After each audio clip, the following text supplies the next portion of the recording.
Today we have Nicole and Elizabeth. Nicole is a single parent. Her husband left her a few months ago, and she is now working a full-time and a part-time job and keeping her home afloat. And then Elizabeth is a 16-year-old teenager who became pregnant after partying a lot and still continues to party on occasion. And today is our last interview. We are going through the processes of just reviewing of what we've gone through, and then also we're going to plan what will hold in the future. Now, Nicole, on a scale of 1 to 10, how do you think your attitude is today, 1 being terrible and 10 being the best? I would have to say it's about a 6 now. Coming in, it was a really big struggle, but now we've taken a lot of steps to improve, and it's helped a lot. Okay, and Elizabeth, from a scale of 1 to 10, 1 being the worst and 10 being the best. Yeah, I would also have to say 6 to 7. It's not as, it's still going to take time, of course, but it's not as big of a struggle as it was before.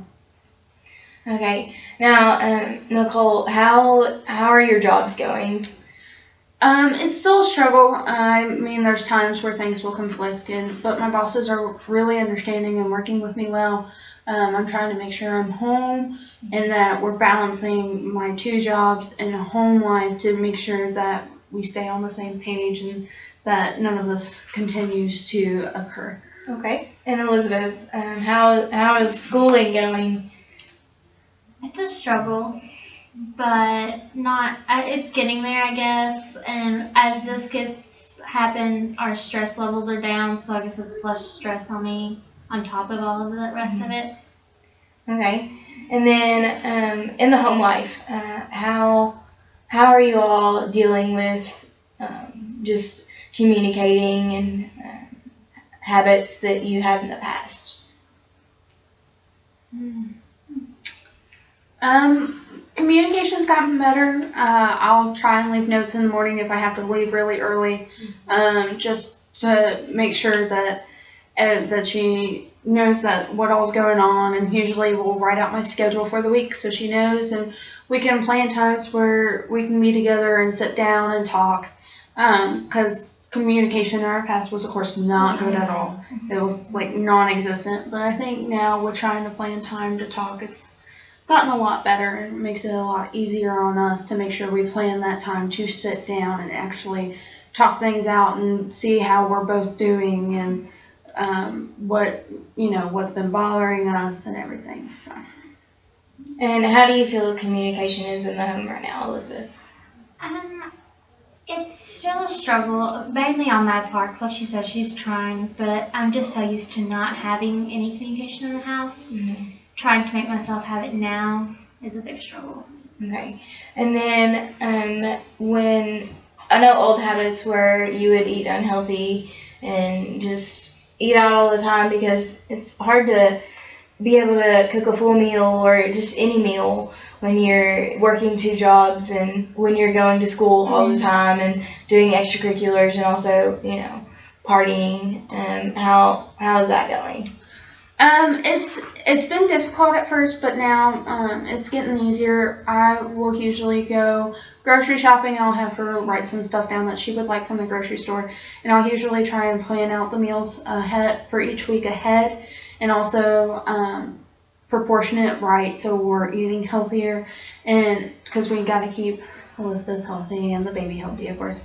And like we've went and we are trying to get help from the government, of course, because it's been really hard and her dad's not helping very much.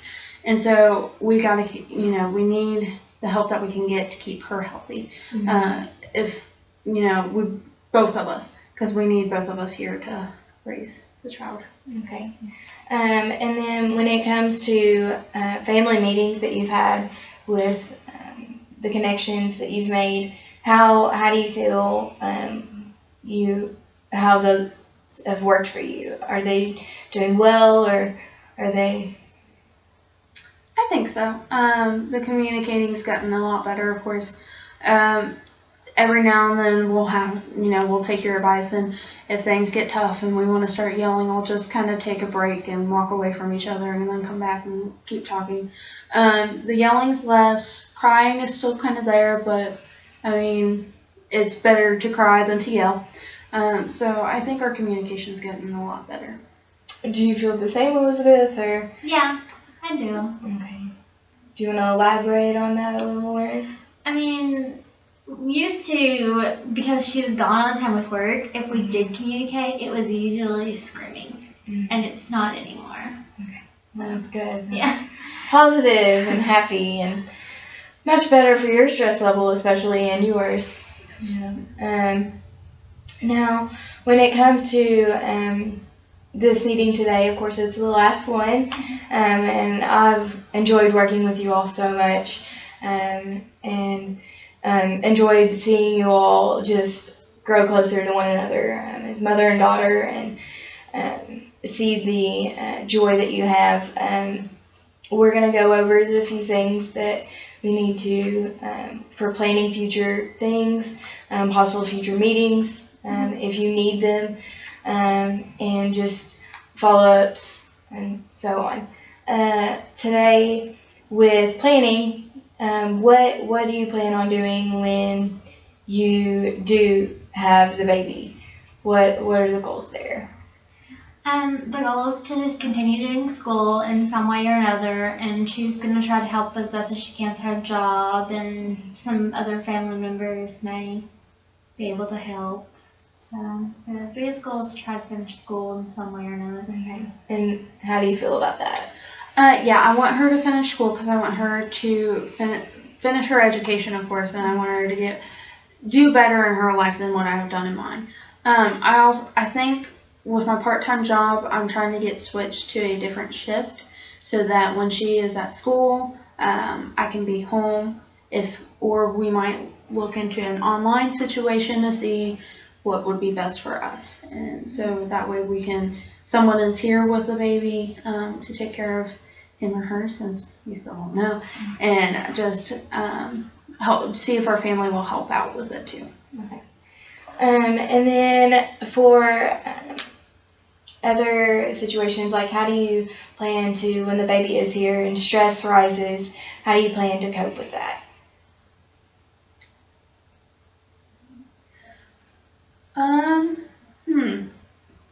I think we'll have to find some things that both of us can do separately and together to like before the baby comes, that relieve stress, so that when the baby is here and we do get stressed out, we can go and do these things, whether it be just sitting down and reading, or maybe doing yoga, anything that can help us relieve the stress. We'll try and find it. Well, the reason I asked is because I have a couple techniques for like when you start to yell at each other.